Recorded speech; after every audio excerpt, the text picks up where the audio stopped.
So that being said, we'll go from where we got to in the last session, if I just move my speaker notes. So the point we just got to, we just created our basic descriptor class and started using them. And what this is enabling us to do, well, I suppose first of all, we'll just quickly recap descriptors.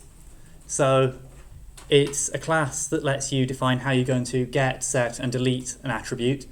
So in this case, we're just saying that when you create the address field, you can't delete it, and we run this code when you set it. So the point of this is that we're wanting to do type checking. So if we switch over, what we're going to do now is, where's my mouse?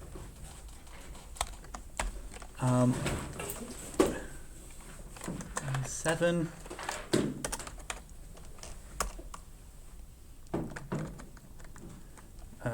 Let's do this the easy way.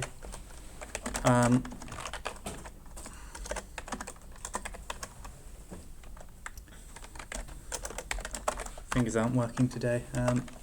So what we're aiming for here is we want to be able to do type checking when you set an attribute. So the way we're going to achieve this is in our descriptor, we want to make a subclass of this, and let's just call it typed. And then we want to know what type we're setting, so we'll create a class variable, and then we're just simply going to override the underset method. And for the last part, we are just going to call super, so that way we go up to the previous descriptor and say, whatever my parent's doing, that's what I want you to do next, and how we're actually going to set it. And before we do that, we want to check the type, which is the whole point of this. So if we've not got the right in the type, so if the value is not of type self.type, then we're just going to raise a type error to let the user know that it's the wrong type.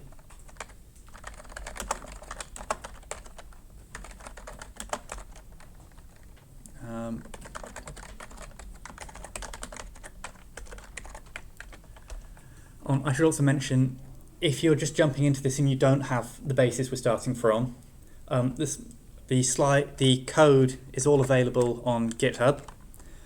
So if you go to talks.learning.dev, you'll see the talk, and you can access the code from there. So this is based off example 6 going into example 7. So we've now checked to see that that's the right type, and we're going to want to make some more types from that. So we might want to check if something's an integer. So we'll just simply say it's an integer and the type is int. Quite similar thing for floats and strings.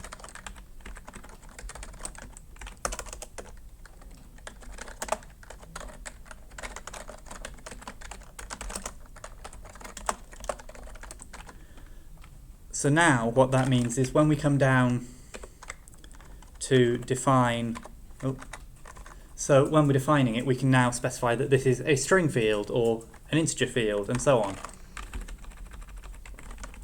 So on the host address, it's a string, port is an integer,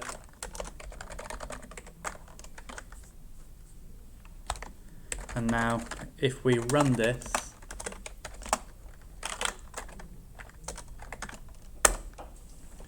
we can create a host, and like before, we're based off localhost. And if we now try and set the host to an incorrect value, it will if we use the right syntax, it will complain at us. So now we've managed to get type checking in Python, which if we just go back to what we had before with example 6,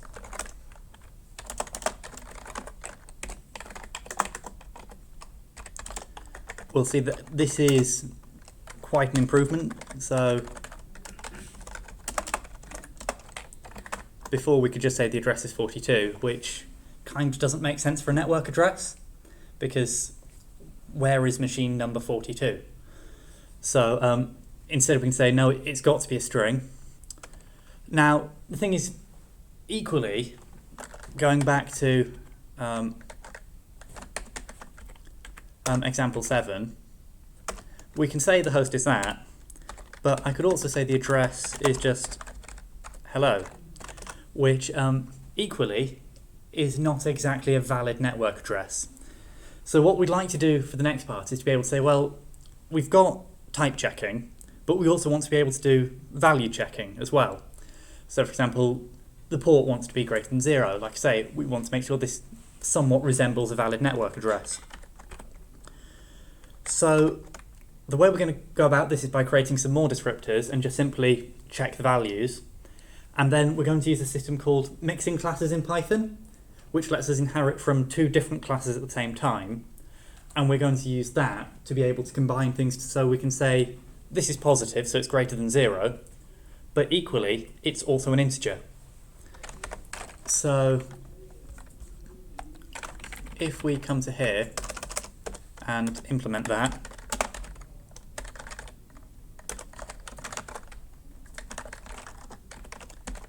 we can then simply say if, when you're setting us, like before, go back and call the parent to say, I don't know how to actually set this, I just know that we're not allowed to do it if we're not positive.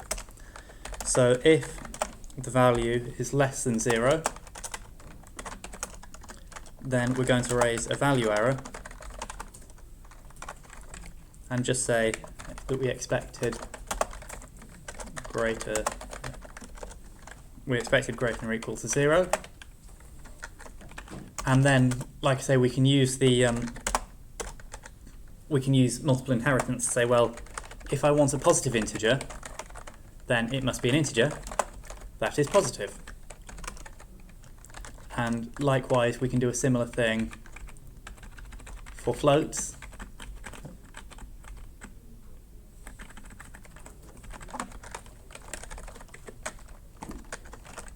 So now we can come down here and say we want to make sure that the port is positive, if I can type.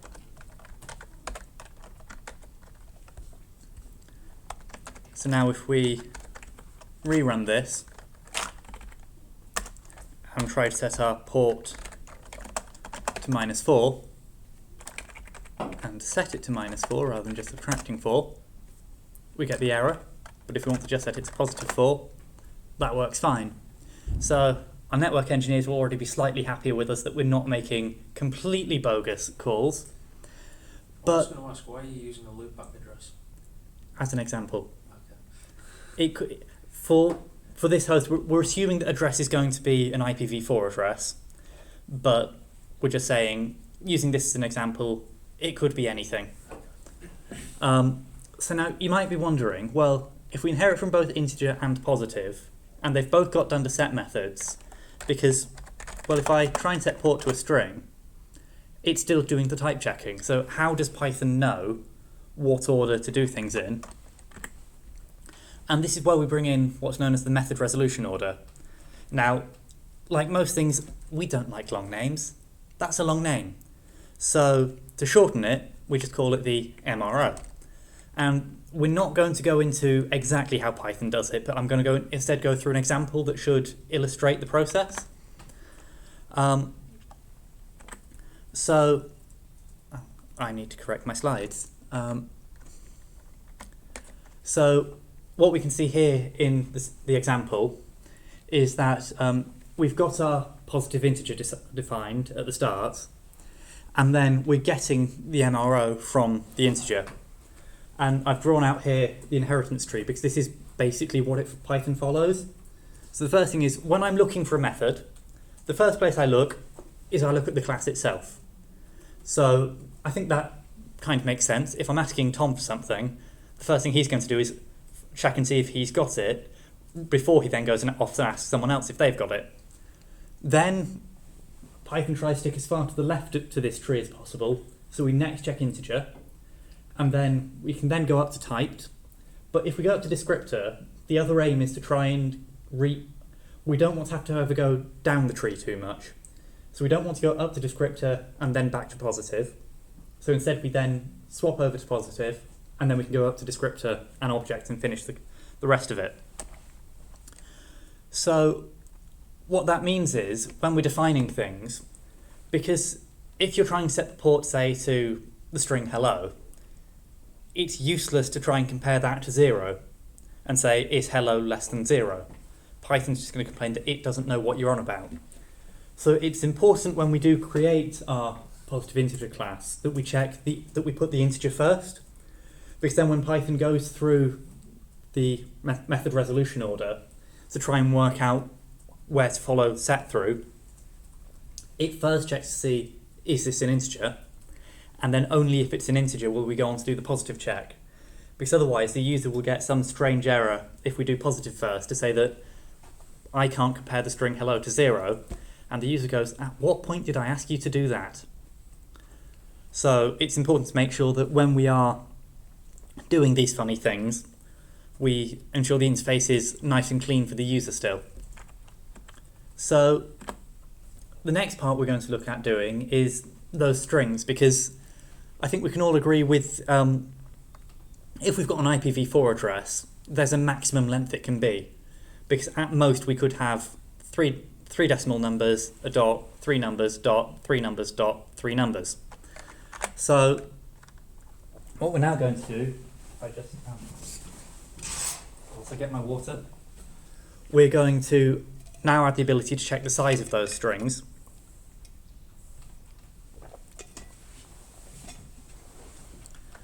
So coming back to the code, if we want something to have a size, let's make a descriptor check the size.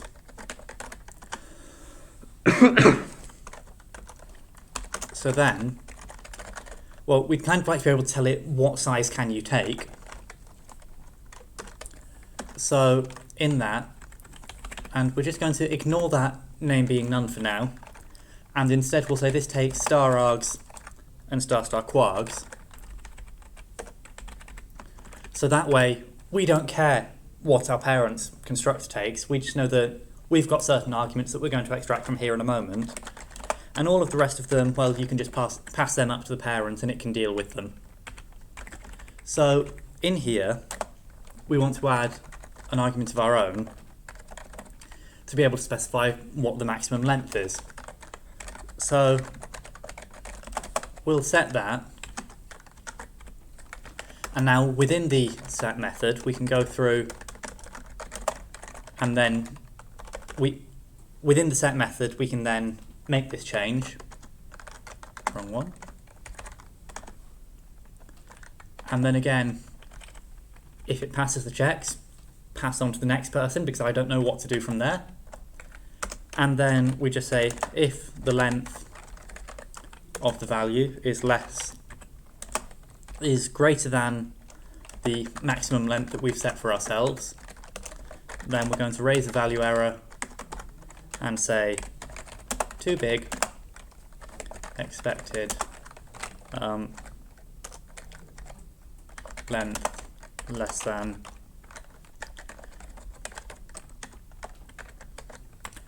So now we need to be able to actually apply this, because it's kind of useful to say this field, if we were to just come down and try and say address is something with a size, well yes, but it's specifically a string with a size. If we were to just say it has a size, we could do a list, or the user could pass, say, a number to it, and then they won't get a helpful error message. Python will just say, I don't know how to calculate the size of an integer, which is a little bit useless. So once again we'll use multiple inheritance and say this is a string and it's sized, remembering of course that we need to check the type first to get meaningful errors, and then that doesn't need anything. And so in here we can say that this is a sized string, and the maximum length is going to be 15. So if you're dealing with an IPv4 address, that is the maximum length you can have. Port can't be less than 0, so we've applied that constraint. And if we wanted to, we could go on to create, say, a ranged integer class, and then that way we can stop the port number getting too big, because obviously there is a maximum size on your port number, which I think is 2 to the power of 16 minus 1, about 16,000. 65. Or 65,000. Yeah, something like that. Either way, you could implement it. Here we're not going to for simplicity, but feel free to go away and do that yourself to have a little practice. Now, the other thing is that whilst this, if I go back to the terminal, this still works exactly as we want it to, but I can still say that and if I try to make the address too long, that wasn't too long. If I try to make the address too long, it complains at me. But like we saw, I can still set it to a whole bunch of nonsense that, again, if you try and say, connect to this server, your computer's just going to say no. And we'd like to avoid that scenario. So the next thing we're going to put in is we want to be able to say, well, actually, this address follows a specific regex pattern. So first thing we're going to want to do that is, well, we need regex.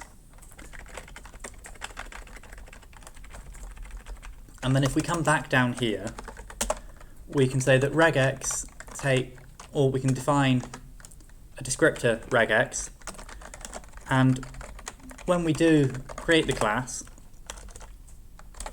we can say that takes args and quargs like before, and it's also going to take the pattern we want to match against.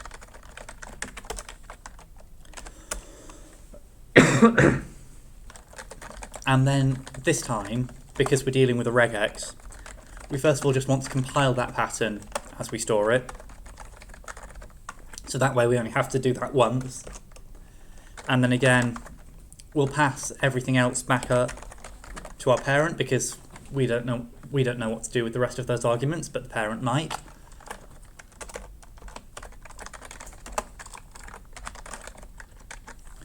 And then from there, again, it's just the case of overriding the set method, and then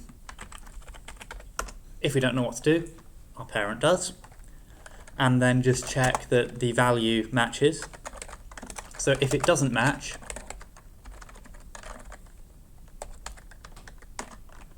and we're checking against the value, then raise an error.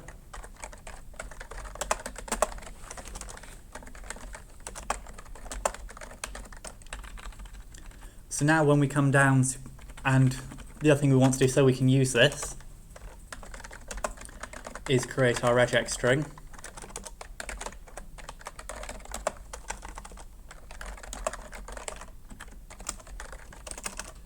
And then the other thing we might want to do that is a little bit redundant, but so we can take advantage of the size check, because at the end of the day, regex isn't the cheapest thing to compute. It does take some power. And you imagine if we're going to be setting things a lot, we'd like to try and keep it cheap if we can. So we'll also create a sized regex string.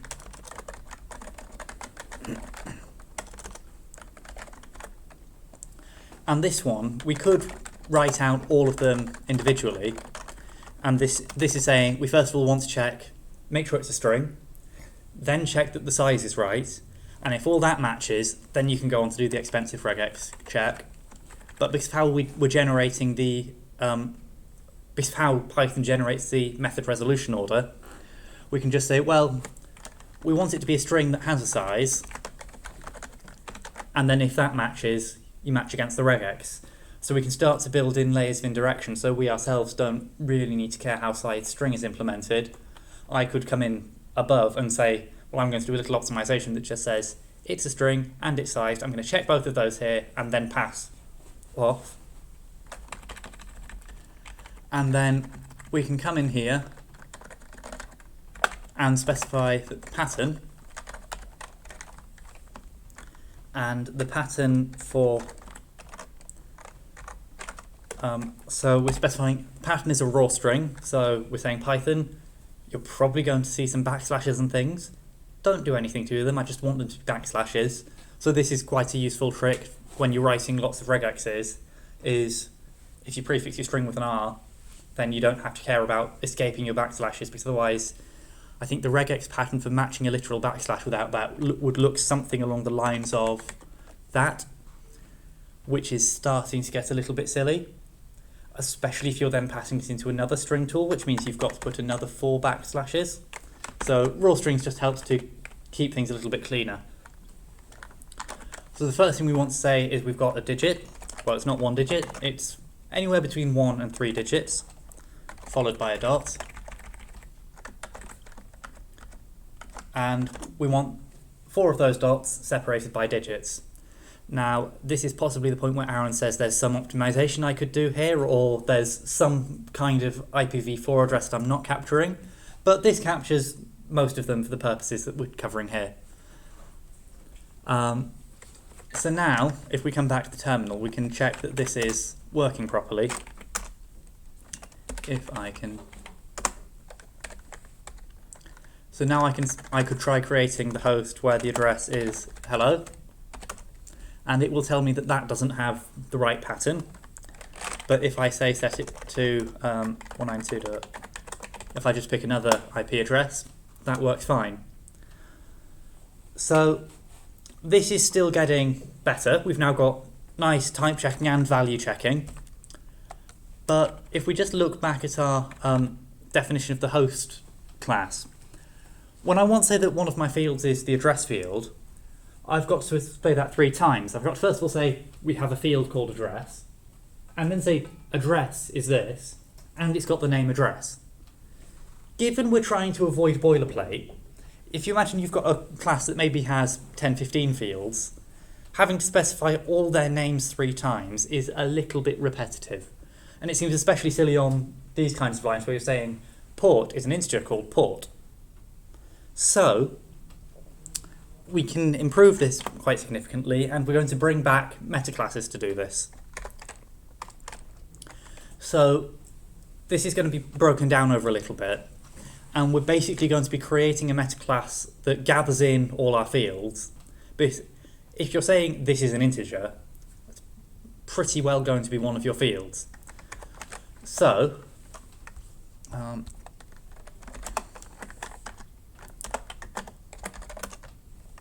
let's copy this over. So what we're going to want to do first is just sort out some imports.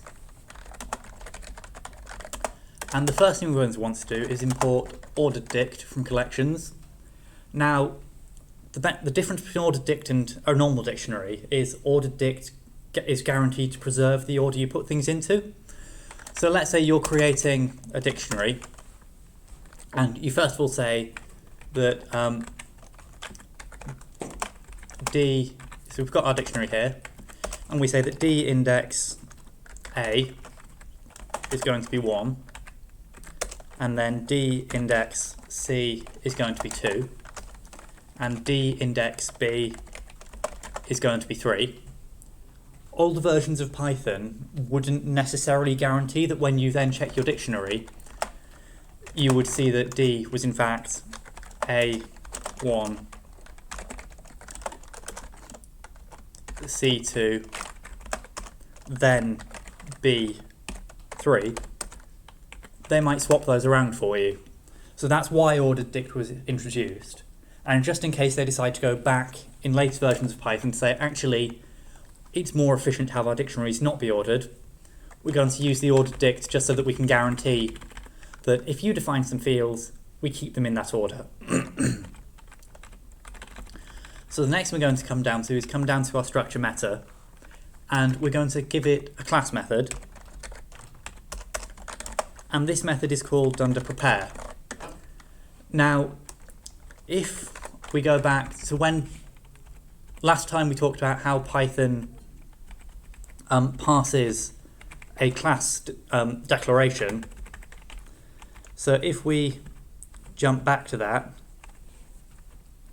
I think this might actually be coming up, never mind. So when Python process your class definition, one of the things we're going to go to is we're going to ask it for, it needs to have a dictionary to create the namespace, and that's what the done to prepare method provides. So instead of calling our base class, we're just going to say that this returns an ordered dict, and all we're saying is when you create the dictionary to hold the namespace, use an ordered dictionary instead of a regular one. So then the next thing we're going to want to do is come into here, and we'd love to just be able to do this, but we don't want you to have to specify the fields anymore. So the first thing we're going to want to do is go through and get the name of all the fields. So we're going to iterate over the namespace, and we're going to say get the name of everything, but only if the value that name is pointing to is a descriptor. So scrolling down to our host example, if we come all the way down, what we're saying is, in this case, loop through all the fields. So you'll see you've got the fields name, address, and port, and only if they're at some point in their inheritance trees they're a descriptor, we want to include that in our fields. So we then want to go, because when you create your field, we don't want you to have to specify what the name is. So we're going to iterate over the fields and get the thing from the namespace, and then say that its name is the name that you've specified for the field. So what that means is already we can come through here and we can say, yes, it's a positive, port is a positive integer, but I don't need to repeat its name. And again here, we can get rid of that. And also, what we have the ability now, once we've created it, the class, well, fields is determined here. So we'll replace that with fields. And then we'll also set the done to fields attribute on the class. And that's just going to be equal to the fields. So what we can see from doing this is now, if we scroll back down, we can get rid of that, and already we've just managed to remove the repetition of those names. And this is arguably helping the readability quite a bit. So we've now removed boilerplate, we've got runtime safety, we've got value safety. So going back to the slides, but we seem to have achieved everything we wanted to, but we've still got quite a bit left. So why might that be? Yeah, the speed on this isn't great. Just creating an instance of host, that's gone up by about 22 times. And accessing things is still nice and quick, but setting the port, that's now about 14, 15 times slower, and setting the address is 30 times slower. Now, the address, we kind of expected that to be slow. We're going off and doing the regex comparison, but even just checking to make sure the port is an integer and that it's greater than 0, that's really slow.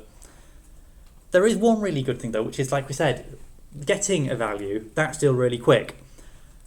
But if we think back, that is the one thing we didn't change, so it's probably be worrying if that was much slower. So, why is all this? Well, we've introduced some bottlenecks. First of all, we've got signature enforcement. It's expensive to check all those signatures and make sure that everything is exactly as we want it to be. And then there's also multiple inheritance. We're saying to Python, when you set the host, go here and check that, then jump all the way over there and check that, then jump back there to check that. We can't keep it all in one place. So how can we fix this? And the answer is going to be code generation. So rather than saying jump all over the place, when you define the class, we're going to say, give me a bunch of methods that provide me with the code to check your types and values, and then I can build a method for that, so Python can just run through a method and it be relatively quick still. So we're going to want to go back to our code, and let's move to another example. So if we come right the way back up to the top, we're going to want to now introduce some new methods, such as making an initializer. So this is going to want to take the fields,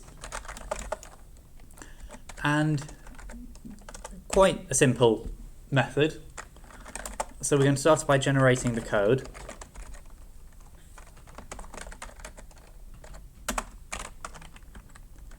And then inside those brackets, we're going to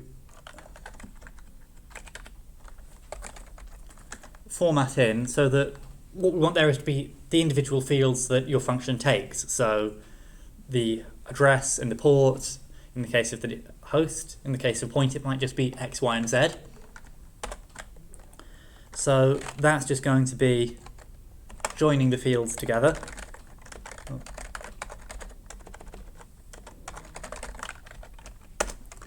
And then within the initializer, we want to set each of those fields. So we'll just loop through. And then for each one of those, we'll just append the new code.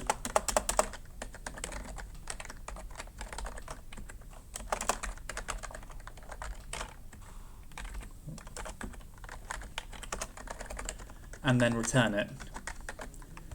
So if we just come... Semicolon. What? Line 6. Ah. Also just notice I called it joy, not join. Oh.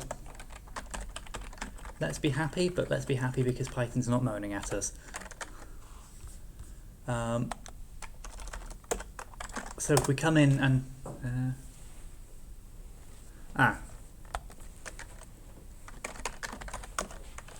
That is because VS Code decided that we wanted type hints, despite the fact that we haven't been using them throughout the whole thing.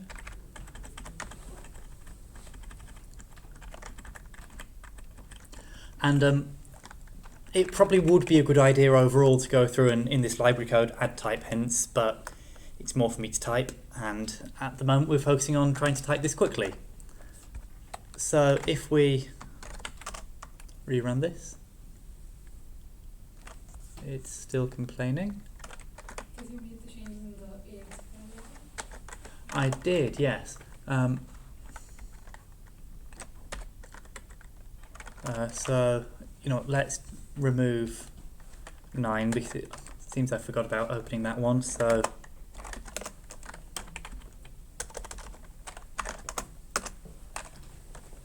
it's still complaining. So that will be because we're saying yes, if it's a descriptor, but at this point so it's a descriptor, but at the point where we create our very first class using the metaclass, descriptor wasn't defined, so we'll just move that up to here, so that way Python will hopefully be able to find it.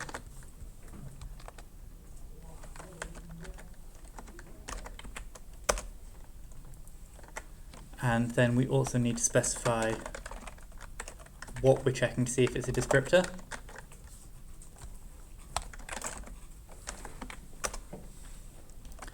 So now what we can say is, to just test that, we want to make an initializer. And let's say we've got the fields X, Y, and Z. And do I need to print that? It isn't returning anything, which is exactly what we said we wanted. Yes, said return, forgot to say what I wanted it to return. So if we try this one more time, there we have it. That's now able to generate some code for us. And what this now means is, because we've said this is the function in it, and this is its signature, we don't need to use the inspect module anymore to create and enforce them. So that's now brought away some of the overhead that we've created for ourselves. So if we jump down, we can get rid of this make signature function. And if we scroll down to the structure meta class, we can get rid of that. And instead what we want to say is, before we create the class, if you've got fields, then we want to execute the code that we generate from constructing those fields, global variables or whatever global variables are available at the moment, and execute it in the namespace. So what that means is Python will create the init function and it will get dumped into our namespace dictionary. So that way when the class is created, it will just appear there, which is quite nice for us. And the other thing I'm going to do is, if we swap this around to put fields into the namespace, rather than having to create the class and then return it explicitly, we can just bring that into one line, just to be a little bit neater. So now, within the structure class, well, we don't need fields anymore, and we don't need to do any checking of the signature in the initializer, so that can disappear. So our structure method class is actually, or our structure class now just says, I'm a class, and this is the meta class, which just makes it a little bit nicer for us when we create our own structures, rather than having to specify manually what the meta class is. So if we go back to this slide and have a look at how long that takes, well, most of the fields are still quite slow compared to what they are using the meta classes, but just by removing the signature checks, we have managed to cut the time it takes to create the object in half. So that is quite a significant improvement. So could we take this further? Well, with the descriptor, in here, rather than having to jump around and call inherited methods every time, what if we just said, well, actually, let's define a method, call it setCode, and make that a static method, and it's now not going to take anything. And instead what we're going to do is, when we're called, we're just going to return a string that says, this is the code that I want you to run when I'm called. And then that way, if we then move down to typed, we can say, well, when you call me, instead of having to actually jump to my method and run that code, what I actually care about is when you're checking the type of the value, or checking the value is valid to try and set it, this is the code I want you to run. And then we'll switch these to double quotes so we don't get into trouble with Python. And what we'll do is we'll say this returns a list, and then when we put it together overall, we can join the list together with new lines to put those in for us nicely. Just remembering that we do still need the indentation because we are still in Python. And this again doesn't take any of those parameters. Nothing to be done for the integer, float and string types. But then when we're positive, well, this is a static method. We'll get rid of that. And we will just return the code we need.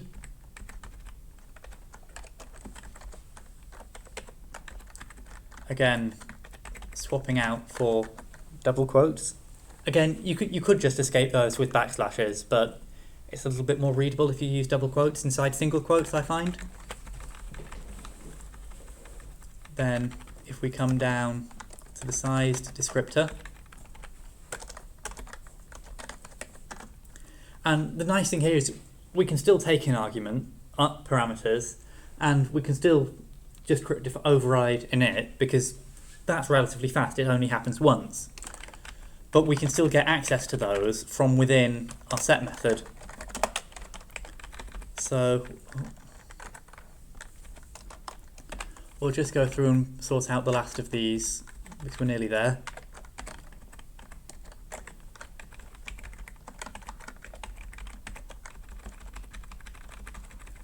And then I think this is the last one. But the question is, how are we actually going to get Python to know that, yes, we've renamed this set code, but that's not a method Python recognizes as a special thing. How are we going to get it to know that actually this contains the code that we want you to use when you're creating it, creating the descriptor and setting the values? So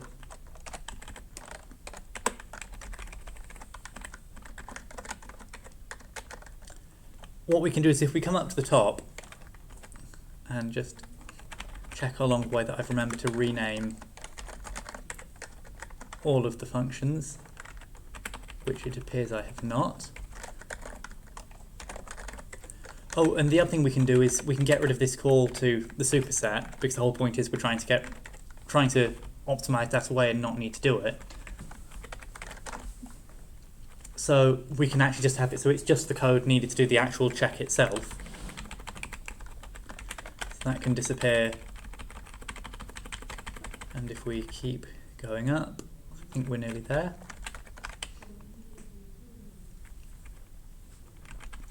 So now what we can say is, well, when you're creating the descriptor, we're going to use a metaclass that we'll call descriptor meta. Now, we've not made this yet, we're about to, but we'll do that in a moment. And basically what we're going to do is we're going to walk through the method resolution order ourselves, just as Python would do, but we're going to do it once and build a special method that just runs each of those lines of code for us in sequence. So it's going to be quite frequently used, so let's abstract it away into a function just so we can see when we're reading our code what it does. So this is going to take a descriptor, a descriptor class, and the code is going to start off with just saying it's a set method, and it takes the following parameters, just like all our previous setters.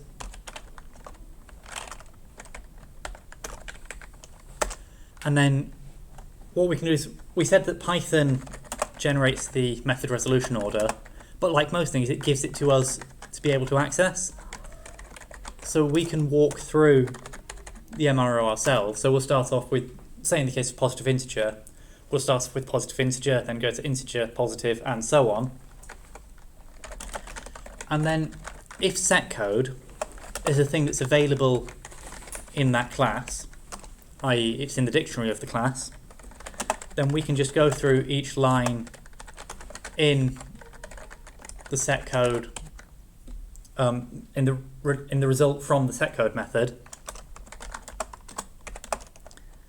and we can just append that into the rest of what we've got.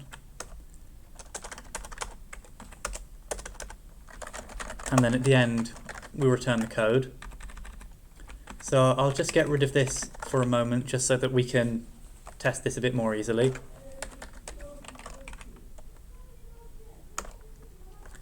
And so if we call the make setter method, and let's pass in the positive integer, for example, we can now see, and I'll print this out so it gets formatted properly. We can now see that this is basically the code that we want, except it's missing I think if we go to the typed, what will probably happen is, yes, I forgot to rename this method.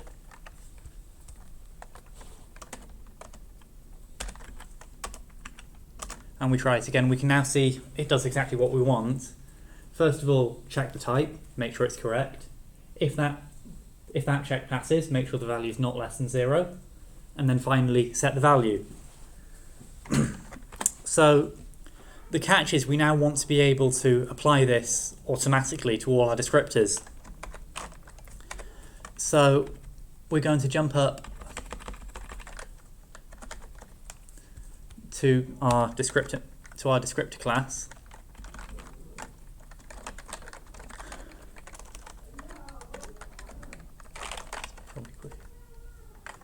And then we're going to now create our metaclass.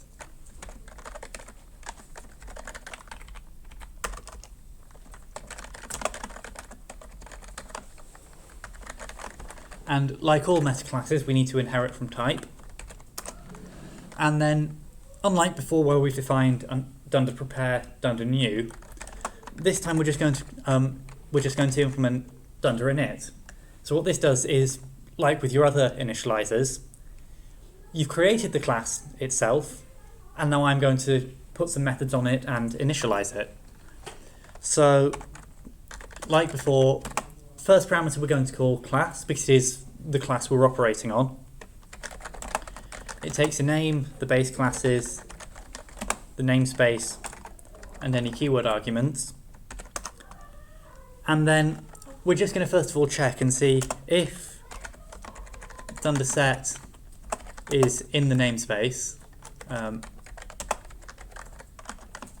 Well, that means they're using our old system. So we'll let them know. We'll let the library author know that they shouldn't be doing that, and say that descriptors should implement set code instead.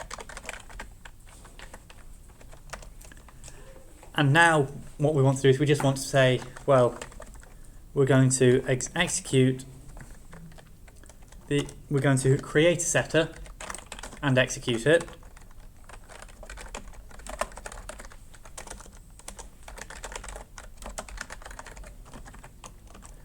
And then, so that Python can access it, we'll just say class.dunderset is equal to the namespace. So, is this, what we're doing so far, vaguely making sense to people? So, now what when we create a new descriptor class, this will run and it will automatically generate our set method for us. And this is a simple example of showing that you can either do initializer or done to new. You can do both, but it's usually not necessary.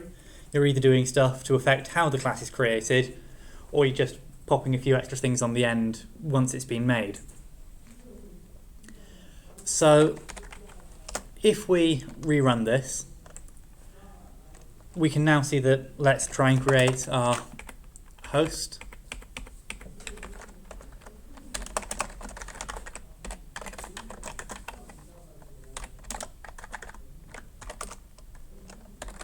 And we can see doesn't like us setting the port to -4.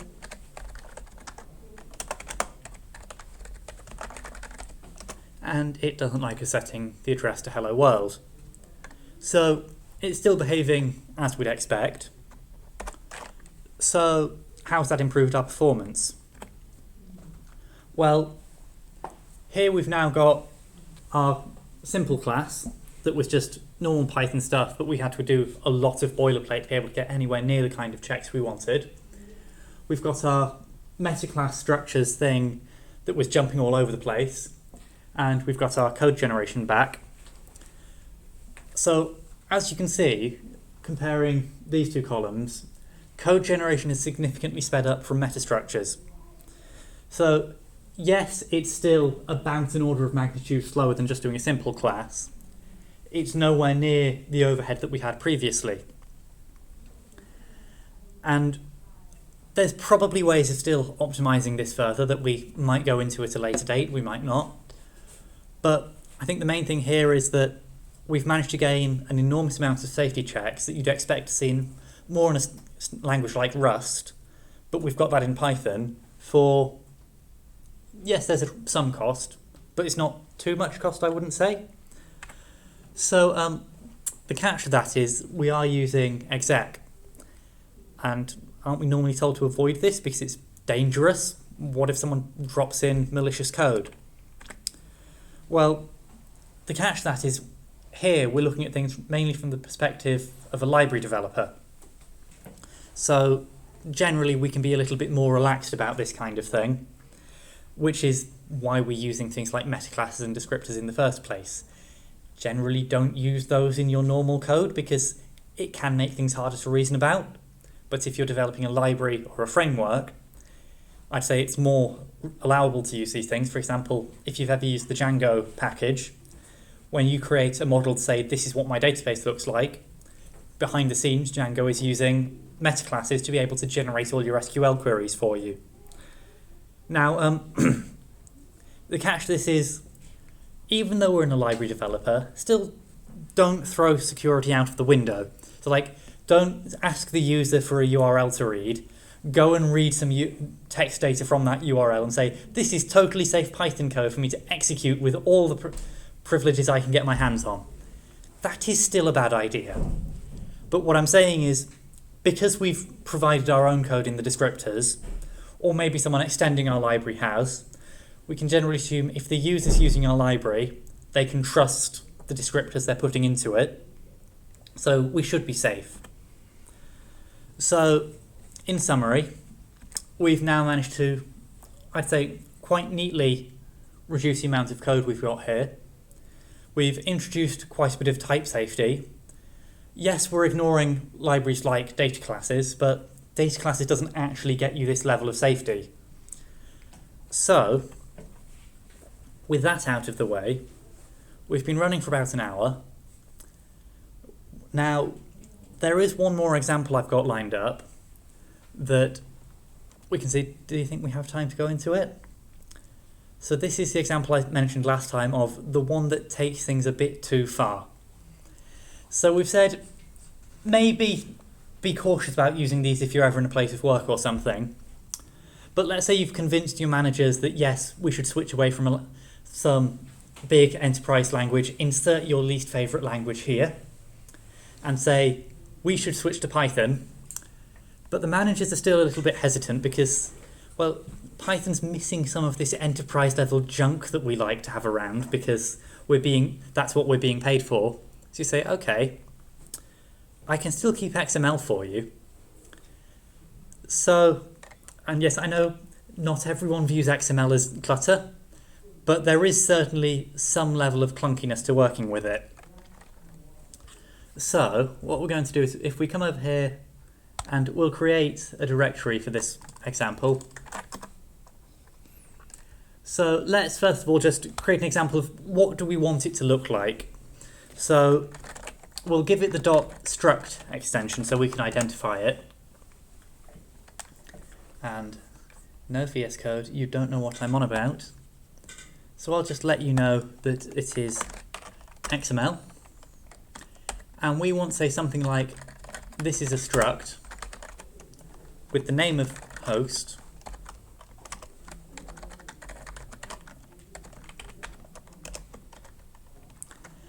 and then once we've done this, well, within the struct we've got different fields. So we've got one field that we said was a sized regex string. Also, no, we have a field because XML, let's make sure we're taking full advantage of all the niceties XML has to offer. The field is called address, and the type is a sized regex string. And we're also going to add in the parameters because that one we said has a maximum, oh, no comma, has a max length of 15, and it has a pattern. Stop putting commas. And because this is a string, XML needs you to put quotes around everything, but just so that we can make our parsing a little bit easier, we'll put it within its own quotes. Again, if you've got slightly better information about what the fields the descriptor is expecting, that's probably not necessary. Because at the moment we don't, we'll just put the quotes in because it makes parsing easier. And let's just go and copy this and get the regex that we need.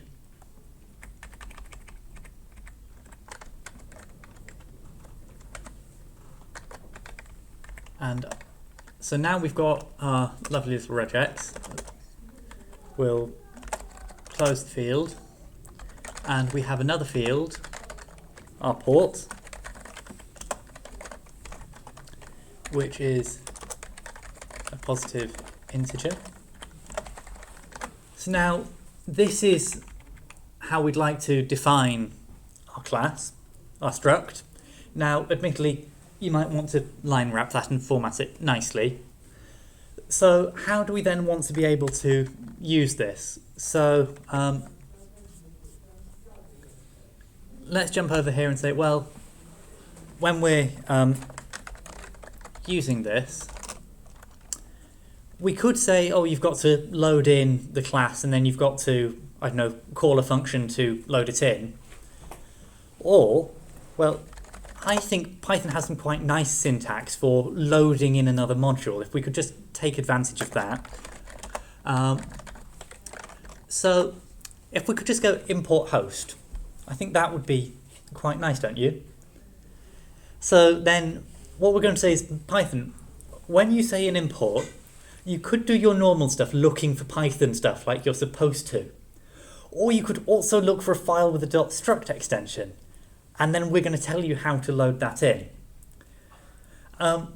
Again, be cautious about using this in an actual scenario, because even once we've implemented it, VS Code will still be complaining that it doesn't know where host is, because it's still looking for host.py, and it won't find it.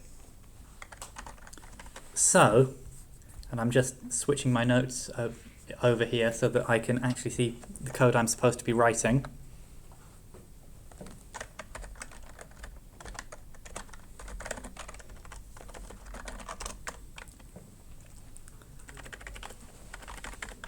So we've got that, and beyond the issues of not having Python be able to sort it, be able to import the struct file, it's not too complicated what we're trying to do here, I don't think.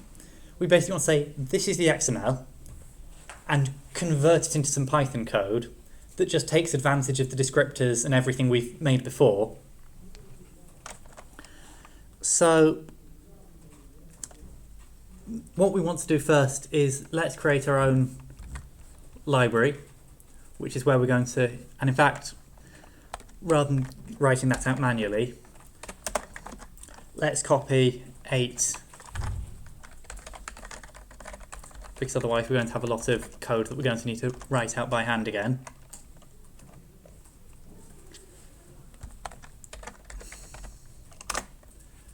So within this library, the first thing I think we're going to want to do, beyond getting rid of host, we've got our new definition for it.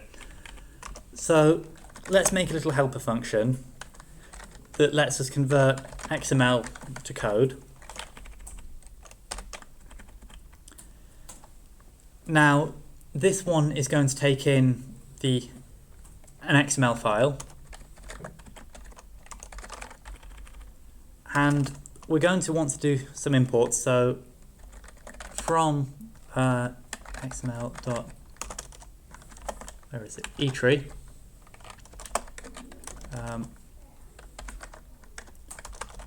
from element tree.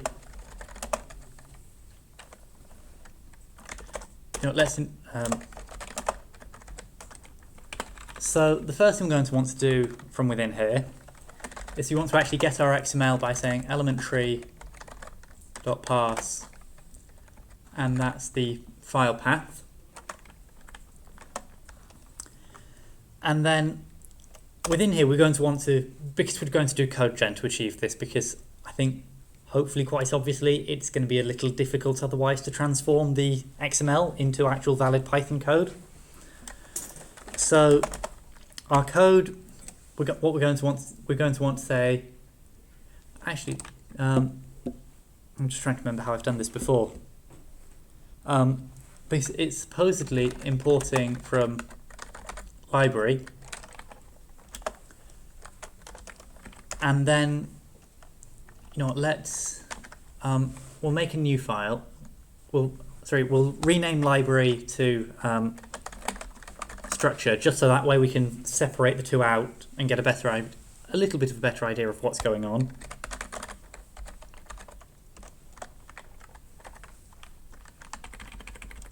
So we'll bring this out to our new file, and we'll just import that as L, because we're doing code gen, it doesn't really need to be too readable.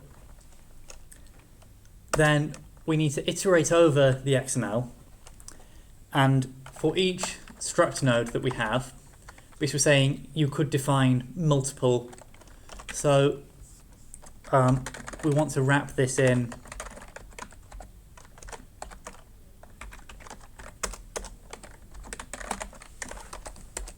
not forgetting to close it.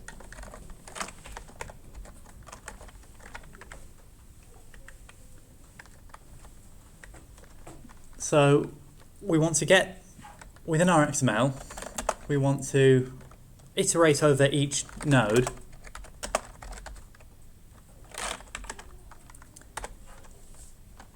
and iterate over all the struct nodes. And then from within that, we're going to go off to another helper function, because otherwise we're going to end up with a lot of code nested very deeply inside this for loop. So code plus equals, then we'll call it XML struct code.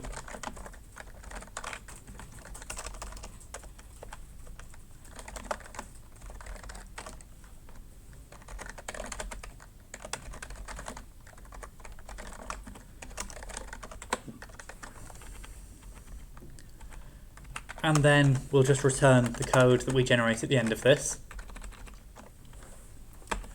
So within this function, we're going to first of all want to get the name. And this is where I will bring back type hints, because I cannot remember everything that's on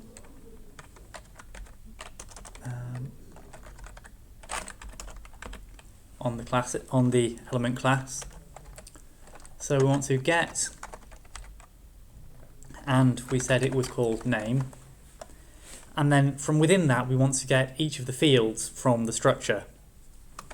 So the code here is going to be something along the lines of, this is a class, and it's got that name. And we're going to be extending here from our previous structure from library. And now we need to iterate over each field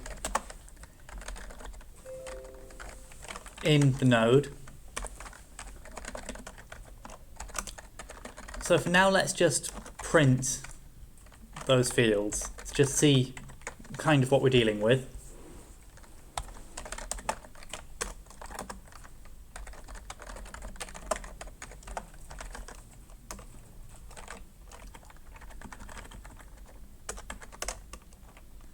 So if we say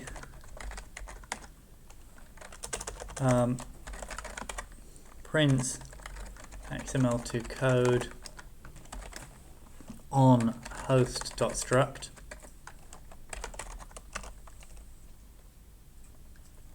yes, I did mean field.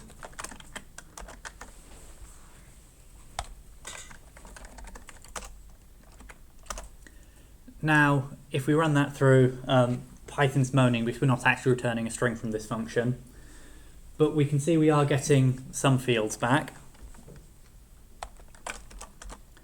So just so we don't forget, let's return the field. And then the next thing we want to do is get the name of each field. So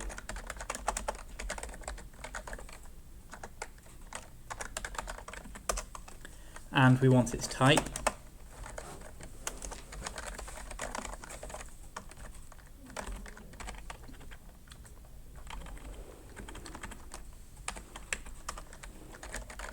So we can print those out just to see that we're getting something vaguely sensible. And you can see we are getting that address is a size regex string and port is a positive integer. We can also see that I forgot on this line to do my \n. So for the moment we'll just forget about the special parameters that we know that do exist on the size regex string. And we'll just say that code is going to get added to it. So we create the field name and we say it's got the type, and we'll just create that for now. And we'll not forget the new line that needs to come on the end.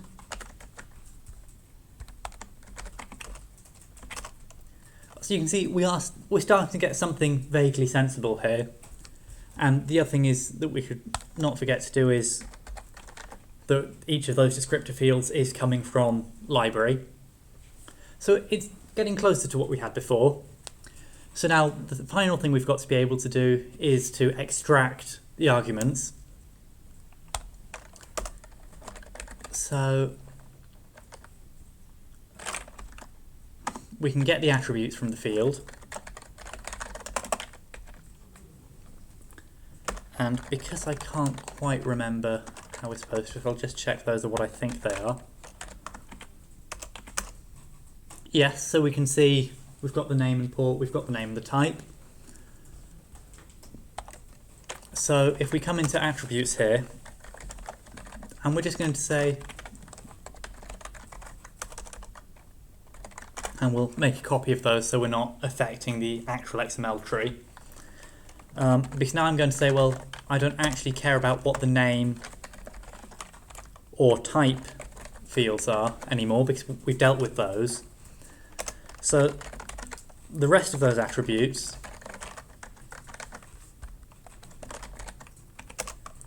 should just be the extra things we're looking for. So it appears we are getting what we want. Now the catch to that is that we need to be able to put these in as parameters properly. So what we'll come through and do is, instead of printing them out, we'll just say, well, it's going in here. So let's say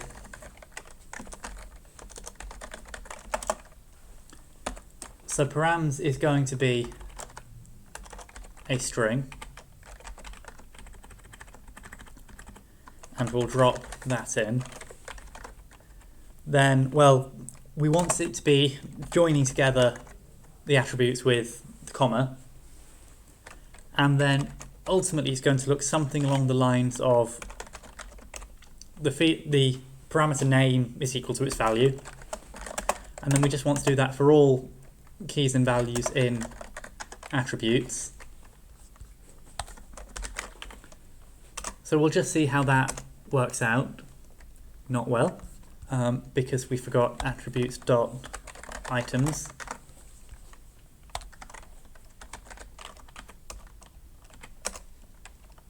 So now you can see it's generating it all just as we want to. So now all we've got to do is convince Python that this is what the XML file actually looks like.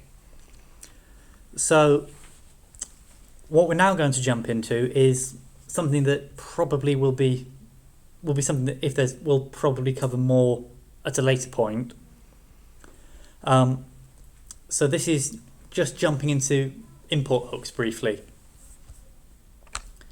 So as a little experiment, the first thing we need to be introduced to is a thing called the meta path. which is basically when you tell Python import a thing for me. So I say import, say, data classes.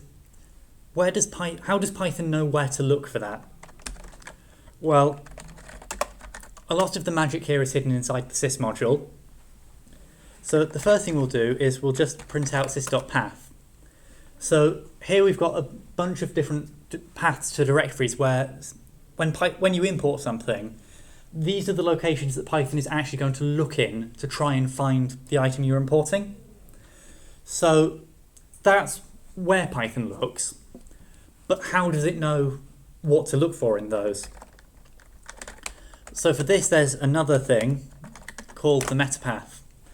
And this is a series of classes that Python can know some of the methods on those and can use those to work out where things are. So if we come into here, the first thing we'll want to do is just import sys. And then from that, well, let's just do a little test first.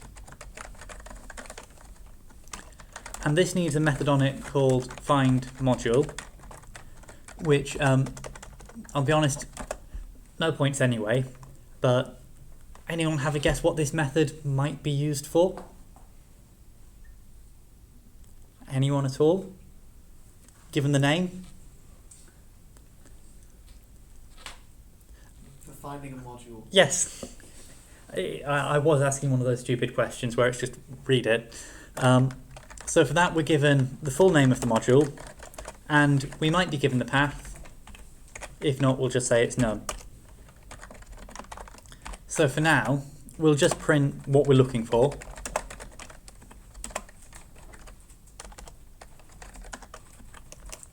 And return none.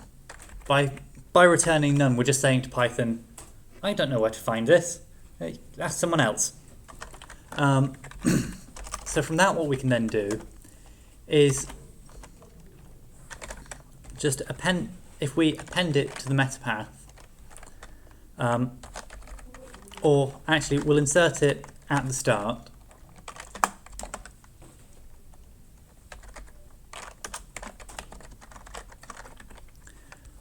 Then if we rerun this, you can already see all the things that it's had to go through and import. It's just printed out saying, hey, I'm looking for this. And similarly, we could say import fee, and it's gone through and imported a bunch of other things in using its loaders and said, oh, I couldn't find it. But if we scroll back up,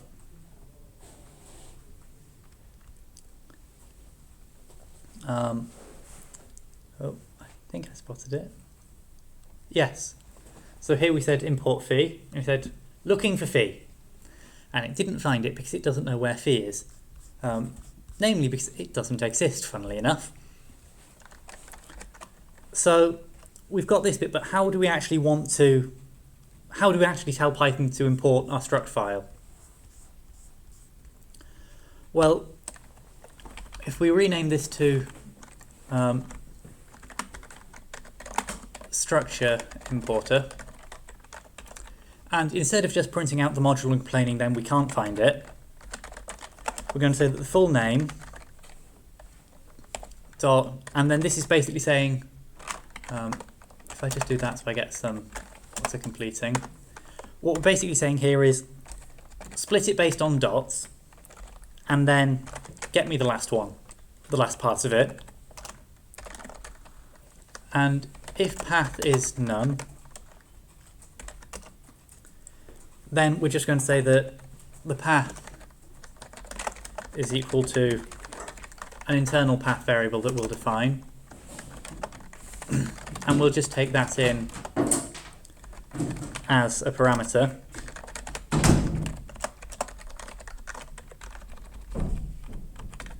Okay, so we've now got the name we're looking for, we've got the path we're looking for it in, and so that path is basically pointing to sys.path, and then for the directory in path, we just want to say the file name is, and for this we'll import part of the standard library, if I can type, called pathlib. So it used to be quite common to use a module in the OS module called os.path to do path manipulations. This is a slightly more modern part of it, which I generally prefer to use. So we can create a path from the directory name, and then I can just say that within that path I'm looking for something, I'm looking for name.xml. So for now we'll just print that out, and I will now change this to being appended, just so that way it's only going to run for things that Python can't find, so we don't get all of those standard library modules printed out as well. And the other thing we're going to say, this is pointing to look in sys.path.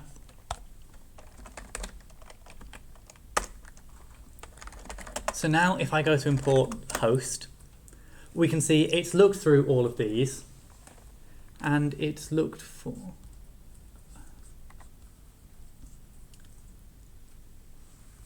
so it appears it's looking for what is this full name it's looking for, because it looks like it might not be entirely accurate.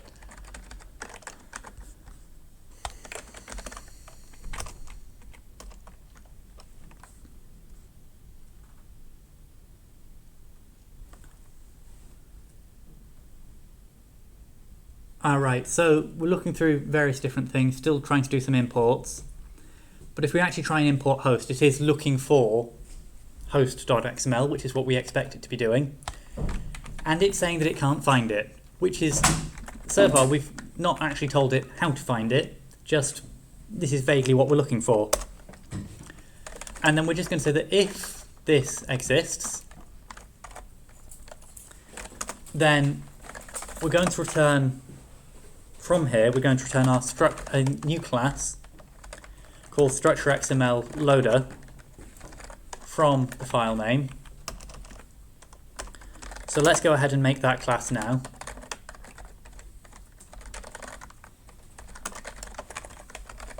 And in its initializer, it takes the file name, if I can spell, and saves it.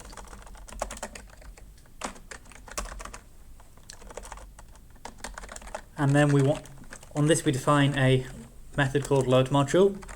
Again, no points. Can anyone guess what this one might do? Is anyone brave enough to say it? What might a method called load module do? Oof. I know, delete your files into Descriptors. Not quite.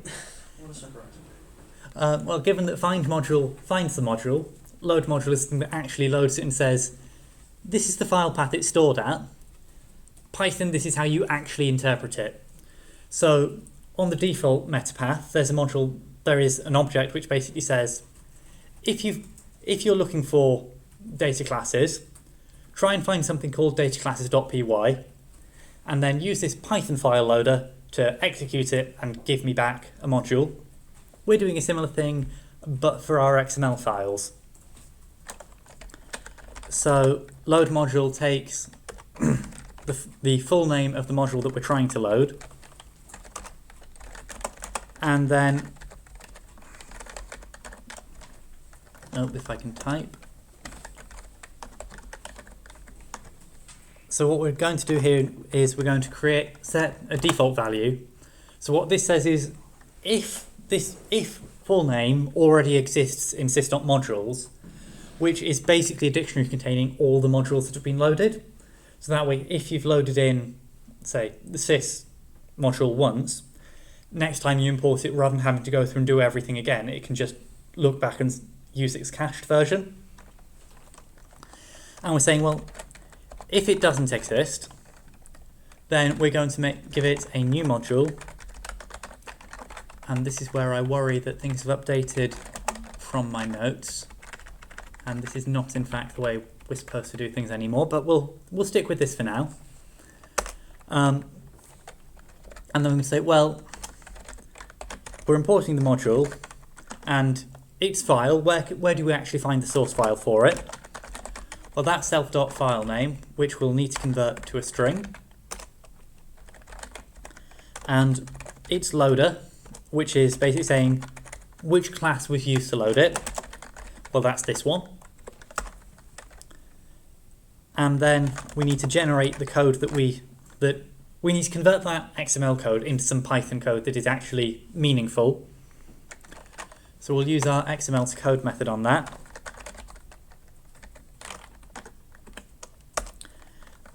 And finally, we'll execute this code into the module dictionary. And that is the only world this code knows. So we say your global namespace is modules.dict, and that's also your local namespace.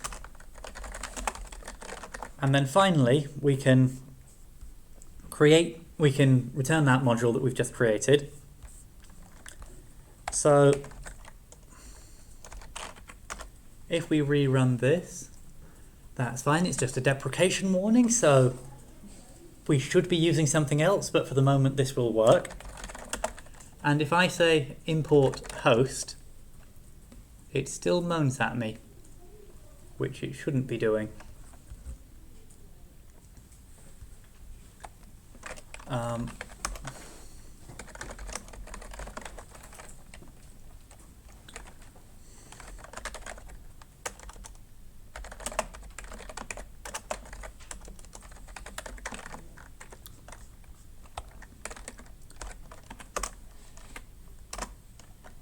So if we scroll back through and we're looking for our host.xml file,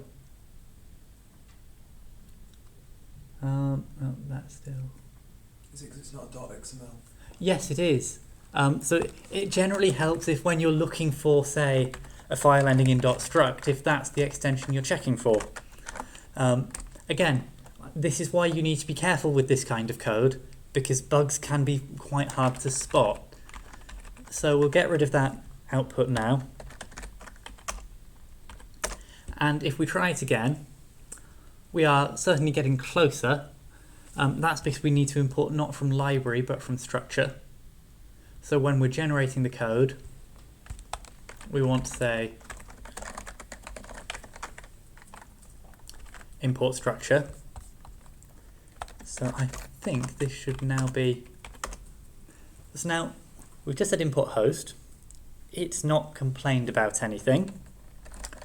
So if I say, well, get me host.host, it is a class. If we try creating an instance of said host, it's not complaining. And it seems to be behaving correctly. And now there's one other fun little thing we can do. I suppose it depends on your definition of fun. Maybe I'm not the best at parses. If we import inspect again, our old friend, we can use inspect.getSource. And let's say use that on the inspect module first. And we see it's quite large. So if we use it on maybe library, if we import it, and we can see the source code that we've just written. If we use it on host, what do people think we might see? Any guesses? The code which you've built. It's able to show us the XML code. So if you're ever using someone else's library and want to know what the code looks like, you can use inspect.getSource. And when someone uses that on our little host module, they're certainly going to be confused. So I think that summarizes where Python can get a little bit weird. There are better ways you can use this rather than just saying, let's use XML. For example, I've used it before to abstract away SQL files, which we might look at doing, because that's a more sensible example. But so this is pushing things a little bit too far. But overall what we've seen is we've been able to create a structure class, then you specify on the fields, and you get complete type safety and value safety. And if we want, we can define stuff in XML and import it. And, well, I suppose if we just run our example.py file using the appropriate, using Python 3, that's not working because we've not actually told it how to find host yet. So this is the catch, but when you've got that, you do need to first of all import library, and then when we import host, VS Code still complains it can't be found. But Python has no worries whatsoever.